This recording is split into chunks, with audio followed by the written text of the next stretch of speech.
Welcome back, everyone, to some more max difficulty, oxygen not included in this series. I think we're like number 10. I don't know. You guys know. I don't know, but you know. Anyway, uh, so quite a few cycles have passed, and before we get into what's happening here, I tried recording this video last night, which, I mean, you guys are watching it the day after.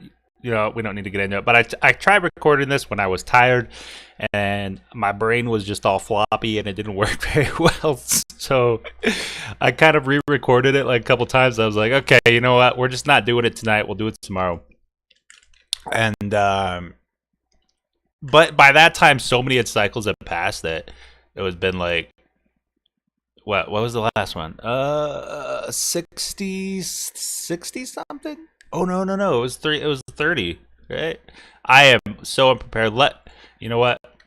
I can check real quick. It'll be real quick, I promise. Let me see. Episode 8.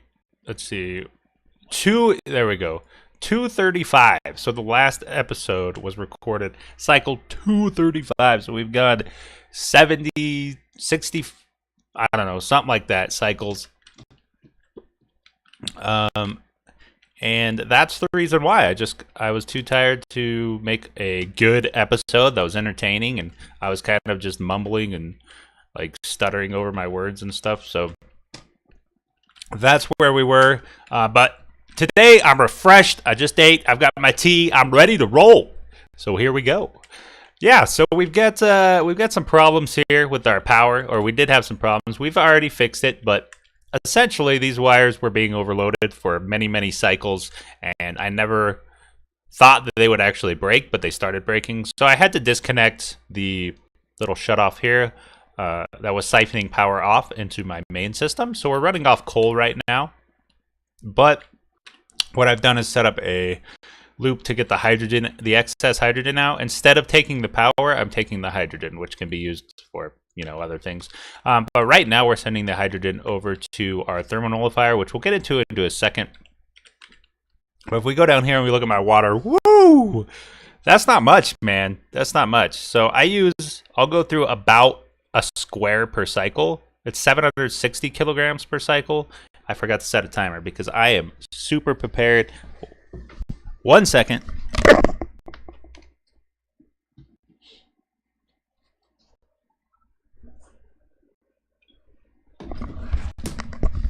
Oh man, I am sorry about that. I always forget the timer. It wouldn't be one of my episodes if I remembered to set the timer. Okay. So what we're talking about? Oh yeah, 760 kilograms per water is what I'm using, or per cycle, not per water. Maybe my brain's still jello. I don't know. But yeah, so this will last maybe like 20 cycles or so.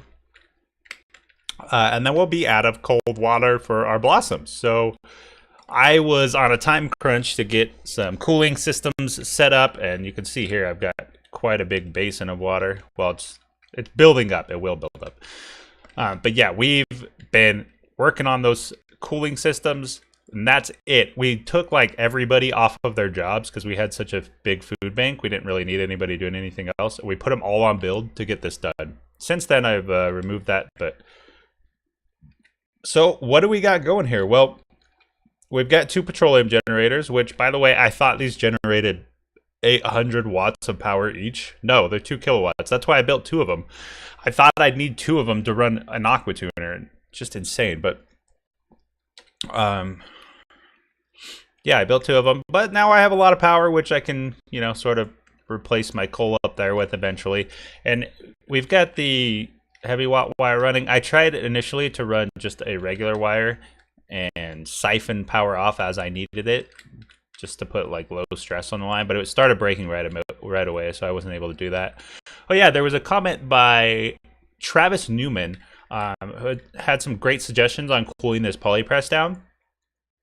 And a couple of them I already knew about. I already planned on drip cooling it with the petroleum generator, but the tile underneath I didn't even think of. Great idea. Temp shift plate behind, of course, great. But that memory toggle idea, man, that is like that was just mind blowing when I read it. So thank you very much, Travis Newman, for that. I will definitely be using it. In fact, I've already set it up somewhere else. Not on a polypress, but this polypress was just to get me started, just to get me some petroleum generators. So I'm not going to be using this. I'll set up some proper plastic production elsewhere later on when I'm a little bit more confident that my base is stable. Okay, so we've ran some wire and some pipe. Well, that pipe is not it, but this pipe. So we've ran some pipe, and we're in the process of running heavy watt wire. As you can see, this is my old one wire line that started breaking in places. So I was like, okay, we just got to get that out of there now. And the heat from here is actually leaking up into my greenhouse. So I'm putting some tiles there. But yeah, so we've ran this wire and this pipe all the way up to our little coolant system here. So we've got this water coming in, and this is our output going to our blossom farm over here. And you can see I've got tons of reservoirs because I want to be able to store up a lot once this thing properly gets running. I had so many issues setting this thing up. It's not even funny. I don't know when they reduced the freezing point of oil, but I'm fairly certain that it was not low. It was not this low prior to this patch, because I remember doing this at debug and testing with oil to see how well it cooled it. Let me go. Here we go. There we go. So the freezing temperature is -40. I don't remember it being that low, but I could be wrong. It's not something I used quite often, so I definitely could be wrong. And then petroleum is 57 is the freezing point, -57. So like I wanted to use that, but it was already too late. I had already pumped oil in here, and I thought about maybe just running this aqua tuner, heating it up enough to turn all the oil into petroleum eventually. As you can see, we've got a little bit here that actually got too hot, but everything else in here would break at that point. So I'm like, well, maybe we won't do that. But here's the memory toggle system. Let me just go over this so nobody's confused at what they're looking at. Well, where did all this hydrogen come from? Shouldn't be leaking out here. Huh. Well, we'll have to mess with that later. Okay, so we primed the system with oil, actually a little bit too much oil, but it's okay, it still works. Or does it? Yeah, that's going to close the door. Okay, there we go. So this is the exact same setup from my toilet water coolant video. If you want to check that out, it's the exact same setup. So yeah, you can just go look there, but I will go over it briefly. So we've got the oil in here getting cooled down by the Weezeworts, and we've used this memory toggle trick that Travis Newman was talking about, where we've got a memory toggle connected to two temperature thermo sensors rather, and we've got one set to -10. So if it hits -10, it'll turn on and it'll open these doors, disabling these Weezeworts and this nullifier. And then if it gets above 10, it'll reset, closing these doors and reactivating these. So we can keep the temperature in this room between 10 and -10 degrees. And obviously we can adjust that as we need. But what was happening when I first set this up is I didn't realize how easy it was to hit -40 in this room. And my oil started just solidifying and pipes were breaking everywhere, and it was a horrible experience. I wouldn't recommend it. Let me get this ice out of here. But since then, we've added this memory toggle, and it seems to have fixed the problem. So we've got our water coming in, going through our aqua tuner until it hits target temp, which is below 16. And the reason I've set it this low is because I'm getting packets that are like 38. See that? So I'm not sure how it's like mixing. I don't know if it's like just mixing or one sneaking by every once in a while, but that happens quite often. So I've gone as low as I can on the temperature, and I think 16 is the temperature because it cools by like 14 degrees or something. So yeah, I don't want it freezing in the pipes, obviously, so I can't go really too much lower than that. But it's been working out. Even with the higher temperature packets, they have been cooling each other down, as you can see. The 24 degrees we're coming in at, which is exactly the temperature of this water, so it works out perfectly. And as you can see, the greenhouse is nice and cool. So the automation, like I said, it's the same. It looks like a spaghetti mess here, but these are essentially just testing for temperature of water and then making sure that we don't overflow or fill these pipes up completely with water. Otherwise, it'll stop running. And then this door is just set on a memory toggle with a blah, blah. Yeah, that one. What's it called? Not gate. Wait, isn't no filter gate. So memory toggle with the filter gate to open and then shut this door 10 seconds afterwards. And then obviously we've got the pump, and this one just lets oil in when the door is closed and the temperature is too high. So that's the system. It's working rather well. There's probably a lot of better ways to set this up, guys. I'm not like a genius, or have I ever really messed with aqua tuners. I've never really messed with aqua tuners that much. So this was just a quick design I came up with when I was doing my toilet water video, and it worked. So I just put it in because it already worked.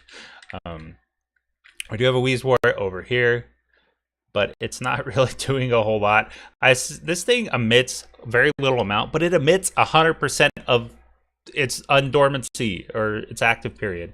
So I'm just waiting for this thing to go dormant, and then potentially it'll cool down, I'm hoping, because otherwise this might become a problem.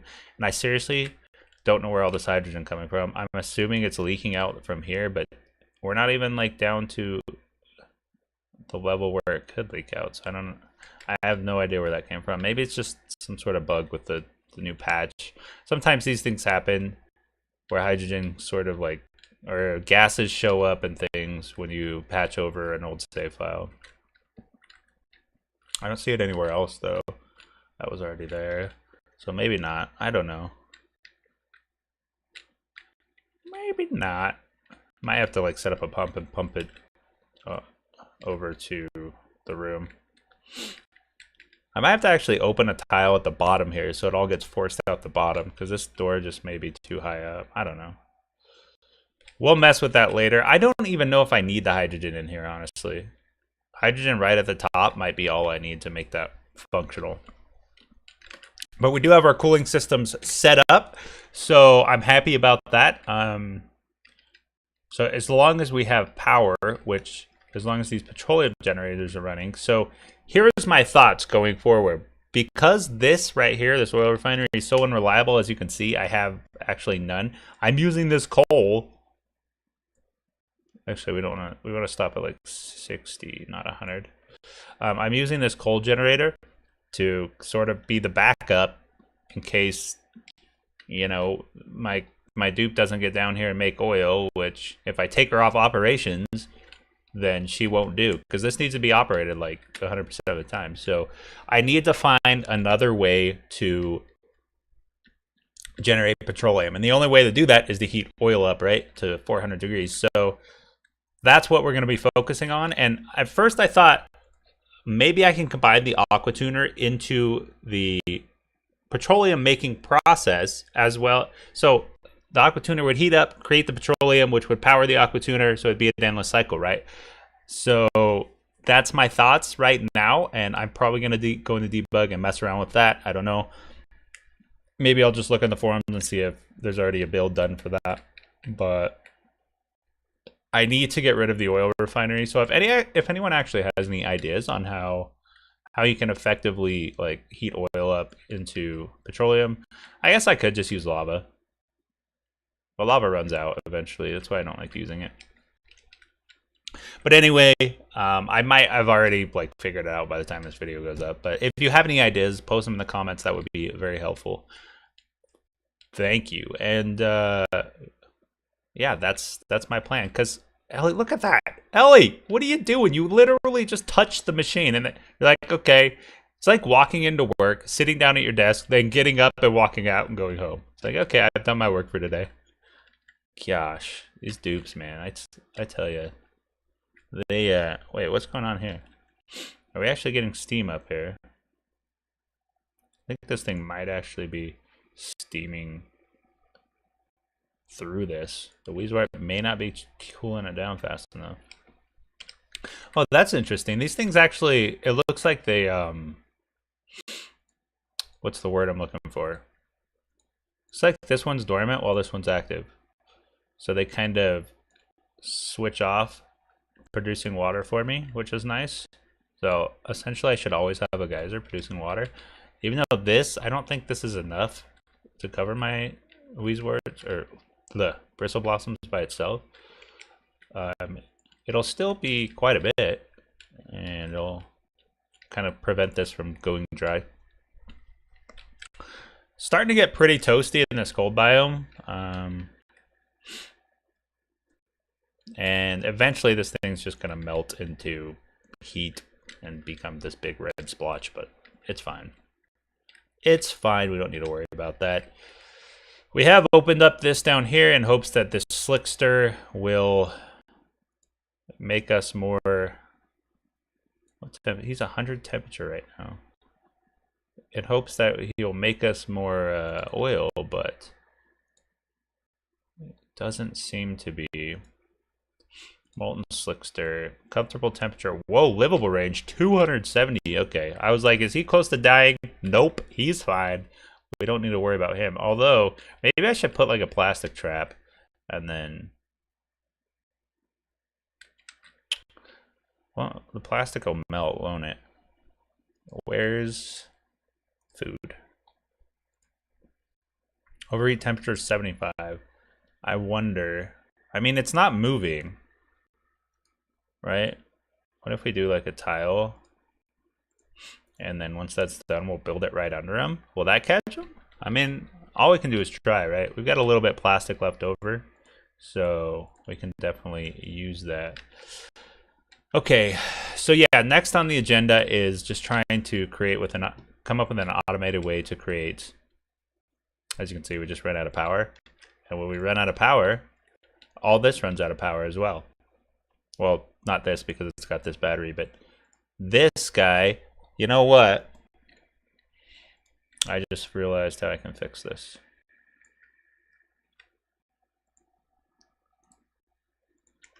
There. Now it'll be connected to this battery. And this will never shut off, hopefully. I don't know how it's even running out of power. The only power users on it are these pumps. And this guy only pumps like whenever this gets used, so it produces enough petroleum to actually replace that power. And then this guy only pumps every once in a while, so the plastic's off. It's not even connected, so I don't know. I don't know what's going on with the power there, but we definitely need to fix it. Okay, we can take this dude here, boom, do that. Then let's deconstruct all this wire because it's ugly and annoying me. Can't really get to this stuff. That's gonna bother me, but hey, I can't see it unless I'm in the power overlay. Other than that, we're going. I mean, look at our food. This is kind of crazy. I don't know why I guess because I'm making frost buttons as well. Like, I've also got mushrooms. I can turn into fried mushrooms. Like, how many sleet wheats do I have? Have I used them all? You know what we should do? We should take this off because we've used all our sleet wheats. We should say, make me fried mushrooms. Make all the mushrooms into fried mushrooms. I think I mentioned this in previous videos, but I do have these to shut off when this last fridge here fills up, so we won't be continuing to make food even when we don't have room to store it. How's our iron doing? Oh yeah, because of this huge run of heavy wrought wire, I went, like, my iron ore dropped almost to 0. I had to go find some more and mine it out. I don't really remember where I did that. Probably right here. But I mean, we've got iron like everywhere, so I'm not really worried about that. And that's one thing I love about using iron for stuff, is because there's just so dang much of it. You can always go up to the surface and get more as well. So like here, you can crack over into this guy and give me some more. How's our igneous rock doing? Because we're using igneous rock for everything. 48 tons. That's actually low. Because we can go through that with like one run of pipes. one really long run of pipes. Insulated pipes, obviously. All right. Oh, we can't get to this. Let me deconstruct this guy so we can build that wire. Oh, we can't do that. Water's gonna get in. Okay, deconstruct this guy. Deconstruct this guy. Do it and do it now. Now, this guy's gonna take a while to fill up with hydrogen, but you know what? Okay, I'm gonna do it. I'm going to deconstruct these two tiles and then close this door. Well, I'll put it on auto rather, because I think the hydrogen is leaking out, and that's why all this hydrogen is up here. On the bright side, it's helping cool this down. So, accidentally, I helped with this cooling system, which is a single-use word and some metal tiles. Not very effective. I mean, I guess it works, right? Like I said, when this goes dormant, it should cool it down fast enough. But all right, there we go. Door shut, so the hydrogen's eventually going to force all of this polluted oxygen out. And you know what we should do, actually? We have so much freaking polluted oxygen over here. We should add some of these deodorizers. Yes, deodorizer is how you pronounce it correctly. Let's go with some more heavy watt wire here. I don't want to use copper. I hate how it starts you out on copper or like other materials. Like, why would I never want to build things out of copper? Just never start me on copper, please. Anything but copper, I'm fine with. Even wolframite. As you can see, I have tons of copper, but eventually, the plan for this base is to eventually bring in all the dupes, just have tons of food production. I don't know about that. I don't know if I'll ever get to that point, but no, the plan for this is actually to get to 8 duplicates. That's sort of my goal. I want to be able to support 8 dupes, and with this farm and this farm station running, which means I'll have to be generating fertilizer, which means I'll have to be using more water for that. But with this running and this farm, I can support 8 dupes off of it. So I'm pretty confident that I won't never have to build more food as long as I don't go over 8 dupes. I mean, as you can see, I've got tons of calories here. Not really needed. Should we make some more? I mean, my iron's almost gone, and I still have to build more heavy watt wires, so I'm not going to make any more refined metal right now. That's another thing I could get set up, is a proper refinery. Oh yeah, I removed the Weezwort over here, and temp started to rise a little bit, so I'm planning on planting another one if I ever get another one. Because right now, I have no more cold biomes that I can see. There's another geyser over here. Let's dig down and see what we got. Well, I don't want to kill this Paku off, so maybe yeah, we'll just go down right here. We've got igneous rock over here. Go down, down, down. Do something like that. Find out what kind of geyser activity we got over there, and that timer means we are out of time for this episode. Thank you so much for joining me. I do appreciate it, and I hope it was entertaining for you. If you have any feedback or suggestions, like I said, I'm trying to do that little heat up the oil to the petroleum point. If you have any suggestions on that or anything else or feedback, leave it in the comments section. Hit that like if you enjoyed this video, and if you want to see more content from me, hit that subscribe button so you can see when I release new videos. I do release them every other day, another Oxygen Not Included video. Sometimes I'll do other games in between those, and sometimes I'll put up like guide type videos and not just Ravaging Hunger runs. But thank you so much for watching. I hope you enjoyed it, and I hope you all have a wonderful day.